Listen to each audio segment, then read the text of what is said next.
You want to listen to a podcast? By who? Georgia GOP Congressman Doug Collins. How is it? The greatest thing I have ever heard in my whole life. I could not believe my ears. In this house, wherever the rules are disregarded, chaos and mob rule. It has been said today, where is bravery? I'll tell you where bravery is found and courage is found. It's found in this minority who has lived through the last year of nothing but rules being broken, people being put down, questions not being answered. And this majority say, be damned with anything else. We're going to impeach and do whatever we want to do. Why? Because we won an election. I guarantee you, one day you'll be back in the minority and it ain't gonna be that fun. Hey everybody, welcome back to the Doug Collins Podcast. Glad to have you with us here on this midweek edition, Wednesday edition. Glad to catch up with you. It's been a lot going on in the world. Want to catch back up with you. I've been traveling. I was in New York. Thanks for all the texts and quotes for seeing when we were up there on Fox and Newsmax and doing a lot of the shows. Always fun to be out there with the ladies of Outnumbered, and also with Maria Bartiromo, of course, always with the First Lady of Business, really, and news for so many of us. Newsmax folks, great. American Agenda, got again, we've got some great folks up there. I'm glad to go with it. Also opens up a lot of what's going on that I want to bring to you today concerning this Israel issue, the war with Gaza, also what's going on Capitol Hill. So we're going to catch you up this morning so you'll have a good midweek adjustment, if you would. Don't even have to go to the chiropractor. You just come right here for your midweek adjustment. We're going to get you settled on what's going on in the world and where we're all headed here right after the break. Hey, folks, when you look out and you see the country and just the disarray it is, you see the Biden administration, you see the wholesale prices have just went through the roof again. Inflation is tearing us up. If you have your finances all impinged in just a few areas, if you're just in stocks and bonds and you're not diversified, I got some news for you. You need a navigator. You need somebody to help you get to where you need to go with those finances. And I can't think of anybody better to do that than my friends at Legacy Precious Metals. You need precious metals in that portfolio. You need gold and silver. And Legacy Precious Metals, the folks there, they're the navigators. They know how to deal with tough times. They know and how to look ahead and take your personal situation and make it something that can be workable for you in the long term, because that's, at the end of the day, that's the one you're most concerned about. You need to make sure that your personal finances and your retirement are secure. You need folks like Legacy Precious Metals helping you in that. They will take the time to learn you. They'll learn your finances. They'll learn where your investment goals are, and they'll help you get there. And metals and gold right now, in this kind of crazy inflation, in this kind of crazy economy with the Biden's economy, is just, you need that help. And Legacy Precious Metals is the one to do that. So give Legacy Precious Metals a call, 866-528-1903, 866-528-1903, or you can always visit them online at legacypminvestments.com, and you can download their free investor's guide. Legacy Precious Metals, they're the ones you need. They're the navigators to help you through these turbulent times. Hey everybody, it's MyPillow's 20th year anniversary, and over 80 million MyPillows have been sold. Mike Lindell and MyPillow wants to thank each of you and every one of you for giving you the lowest price in history on their MyPillows. You will receive a queen-size MyPillow for $19.98. Regular price is $69.98, and just $10 more for a king size. You will receive deep discounts on all MyPillow products, such as bed sheets, mattress toppers, pet beds, mattresses, my slippers, and so much more. This is a time to try out something other than the amazing products that you've had your eye on.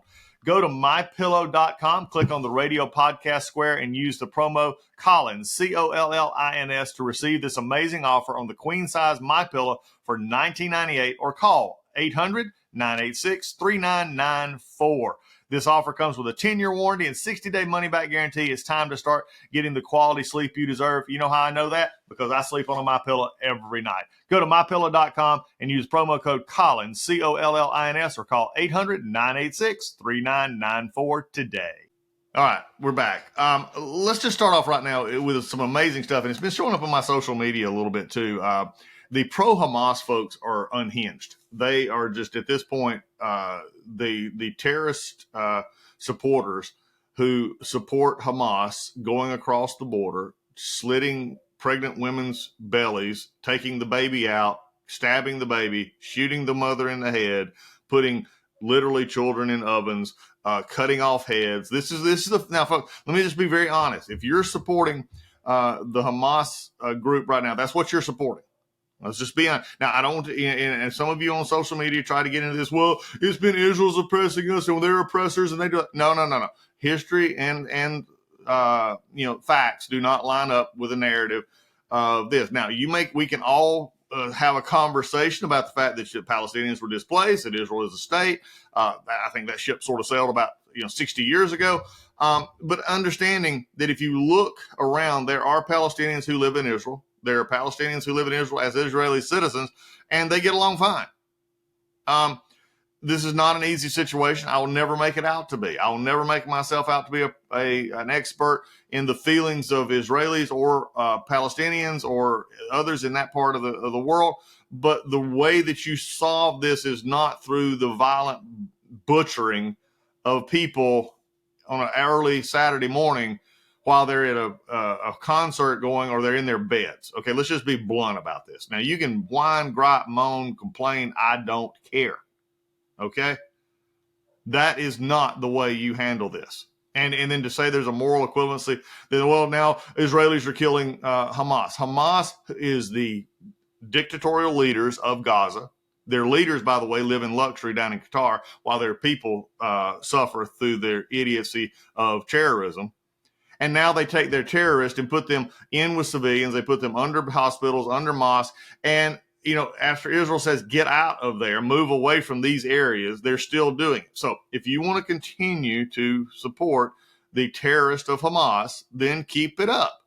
But you're losing the understanding of the world when we're seeing this anti-Semitic rise across the world. We're seeing Jews flying into Russia, and they're being hunted by mobs that are saying we want to kill with knives and shoot Jews. That's what they're asking to do. That's what they were looking to do in that airport.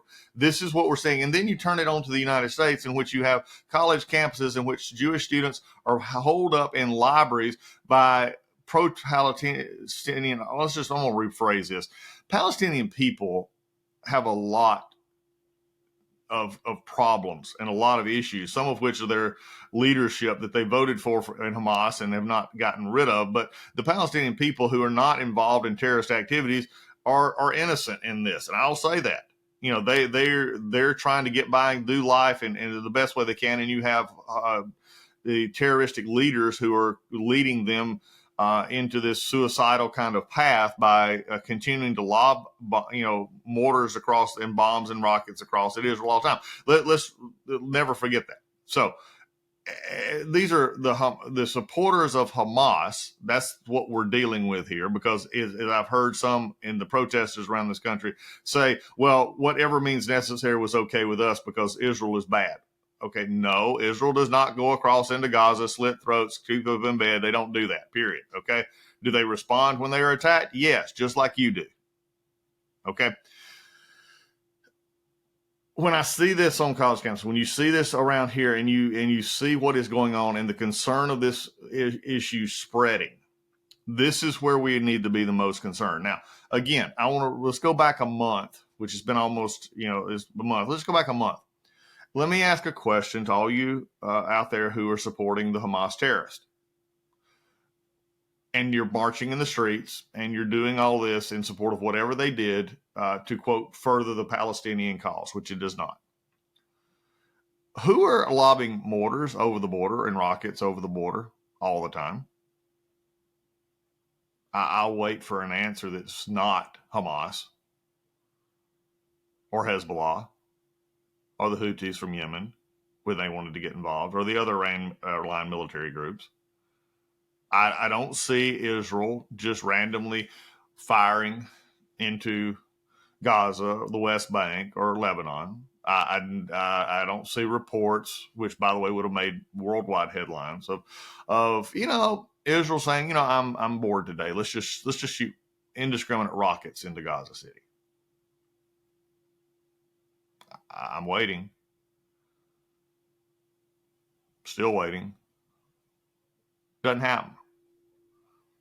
Every day, though, through tunnels in which they spent humanitarian money and took water pipes. Hamas took water pipes. You hear about this. We don't have enough water. Hamas took the water pipes bought by humanitarian aid and cut them up into make homemade bombs and missiles. Okay, you talk about this as if this is a legitimate government in a sense that it takes care of its people. It does not. They use everything they get. They hoarded gasoline. They hoarded all these other supplies, knowing that they were going to launch this attack on Israel. Now, look, we can have discussions about how we find peace. I think the first step of peace would be to, number one, acknowledge, which the Hamas charter does not. The Hamas charter says we're going to do this to annihilate the Jews, period. Sounds familiar if you go back in history. If any of you want to read it, go back and read it. Okay? Nowhere in there in the charter of the Israel is there a let's go wipe out the Palestinians because we just want to annihilate them. That's not there.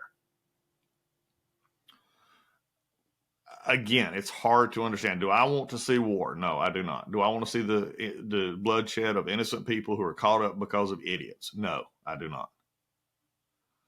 But there's also has to be an understanding of what's really happening here.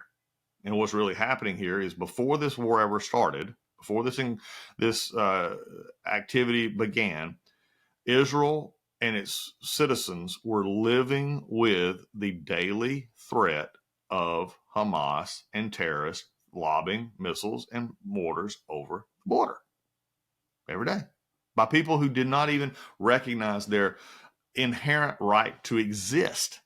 And we're not talking about just replacing the Israeli government with a Palestinian government. We're talking about wiping the Jewish people off the map completely. Again, read your history. So as we go through this on this Wednesday, they're continuing the incursion into Gaza. They're continuing, and again, you're having even American reporting on CBS and others calling it an invasion. Okay. Again, historically, did we invade Germany? Did we invade Japan? I mean, after you're being attacked, this is a confrontational war in which you're you're moving in to stop and to destroy those who sought to destroy you in an unprovoked, unmitigated, brutal attack on your own citizens. Now, again, Israel is, has there been casualties of civilians in this? Yes. But why, at what point is it okay for the Hamas terrorists to say, I'm going to stand behind women cowardly under hospitals and say, you can't shoot me. You can't come after me. You can't come arrest me. At what point in the world is this even allowable? But this is what we're seeing. As we move forward here, the concern becomes a bigger threat. The bigger threats are becoming is what will Iran in this do? And why do I say Iran? Because Iran is funding all this. All right, listen. And for all the Biden administration's, grand plans, which we could go into it probably at another podcast about how Iran has been powered during the Biden administration with money, given the choices that the Biden administration made on energy. This is something that you have to understand as Iran a few years ago under the Trump administration and even a little bit before was suffering because of the sanctions and others that they were under. Now they're again flush with cash, and again the $6 billion it was promised, which is not going to go there. Was just an indication that the Biden administration does not take in many ways what many people consider seriously the threat that Iran is a terrorist rogue nation that is something for us to be concerned about. And when you're not concerned about a rogue nation, when you're not concerned about a terrorist nation, it has multi-level consequences that show up in things like this. So when I say expand, Iran, they have already allowed, and I mean this sincerely, they have allowed these Iran affiliated military groups to attack U.S. bases. You don't hear a lot about that in many of our news outlets here in the United States. They've attacked, publicly reported, multiple targets. We've attacked back once. Again, these people do not understand anything but power and threats. They do not understand negotiation. They do not understand don't do that again. They understand that if I send a squad in there to terrorize or to send rockets into an American base, the only thing they understand is my friends didn't come home because the Americans killed them. That's the only thing they understand. And they realize that, okay, if I do this, that's the same thing's going to happen to me. Many of them don't care because they want to be martyrs and they believe that it's a benefit to them in the afterlife. For those of us who believe differently, go right ahead. Okay. But this is something the Biden administration has got to deal with. I think so in a much more forceful way, because we're seeing Syria already being agitated up. We're seeing the issues in Lebanon. Again, it comes down to, will Iran actually let Hezbollah loose? Will they actually let some of these more militant Houthis and others from Yemen and others go after it even further? Saudi Arabia caught in this as well, having to deal with these forces around the side. Remember, there's a lot of people who believe that as Saudi Arabia and other Muslim countries were getting closer to a agreement with Israel for a more peaceful solution, shockingly, now think about this, a more peaceful arrangement in the Middle East is when this attack took place, because Saudi and Iran have absolutely different versions of how the world fits. Now, I don't agree with Saudi Arabia on many of their human rights policies, almost any, and the way they treat women and the way they treat others. But at the same point in time, again, they also are not looking to expand the Saudi empire outside its current borders. They're not funding, the areas like Iran is in these kind of situations. Again, the actors here are not pleasant to be with, but the actors are in this area are the reality, and you have to determine which of the realities is better for you and your country. Again, much deeper topic to go into, but my concern is if the Hezbollah, which everybody is watching, who has said that they will proportionally respond to what's going on in Gaza, if they come across the northern border, that's going to expand this war. We have more and more indications from the White House that America's role in this is expanding, and again, without sometimes a clear definition of what that actually means. All this to say is, over the next few weeks until this operation from Israel is over, depending on how much of the terrorist organization they are able to take out, we will see the determination of what is going to happen in the southern border, and if there is a chance to go back to some stability in the region. How does that affect us here in the United States? Here today on Wednesday, the House of Representatives comes back in. We're experiencing the first full week of Speaker Johnson, Mike Johnson's speakership. He has put forward an interesting proposal. It is, again, I think he is making himself show differently on how he would handle some of the funding measures, Israel funding measure of $14 billion. He has chose to offset that with IRS money out of the Inflation Reduction Act, which, by the way, never reduced inflation. Just a side note there. As we look at this again made the bill immediately a non-bipartisan bill, which it could have been. I get it. I get that you're wanting to do this and you're trying to appease the folks in the conference who don't want to spend any more money that's not offset, and that is all understandable. The question would be, though, is if you have a bigger issue with Ukraine, which the Ukraine spending is going to come up here at some point. We'll see how this plays out. The question would have been is if you could have forged a Israel bill that was either more palatable in its pay for to the Democrats, or was, as they do all the time, and folks, this happens all the time, it's a non-pay for at this point. Use the pay for, find it later in the budgets as you go forward. You could have got 350 plus votes in the United States House, both Republicans and Democrats, sent it over to the Senate. Senate would have been in an interesting position then. If they see such a strong vote coming out of the House on Israel only, then Schumer and McConnell would have a situation which McConnell would lose Republican support. Probably Schumer would lose Democratic support for continuation of putting everything together for the Ukraine support, which many of us have seen now over the almost 2 years of this war. There is no plan from the Biden administration except continually giving money. We'll see which way it plays out. The House coming back in today, they will vote probably tomorrow or Friday on this Israel package. We'll see what the vote looks like. Right now, they are losing. It's going to have to be a mix of votes because right now the Republicans, and I've said this many times before, the majority is the one that determines the votes here. They've already had a couple of folks go on record saying that they're not going to vote for this bill, which means there could be more, which means the speaker can't lose. And we go back to this whole number again, can't lose but 4. And if you don't have any Democrats step up and vote for this bill, then this bill is not going to get out of the House. That would be a major defeat for the new speaker if he can't get this bill out of the House. Hopefully they will come together to avoid that being the first major issue coming out of the House since the new speakership, that they could actually find the 200 and whatever votes to get there. It's going to be interesting this week. Here's a little tidbit information that you may not be following. This was supposed to be an off week for most in, I think actually the next 2 weeks are supposed to be off for the House. And there were plans made, there were trips planned, there were other things made that members, again, just like you and I, have done, and they're looking at an attendance problem this week. In other words, members are not going to be in town. Some are on Codell, some are back in the district, some have planned personal events, weddings, and other things that they got to get to. So it's going to be interesting to see what the actual number is for the votes as we go forward. But it's not going to be a full House. Everybody is saying that there's going to be some attendance issues. We'll see which one brings the most to the table, Democrats or Republicans in this, and that could affect.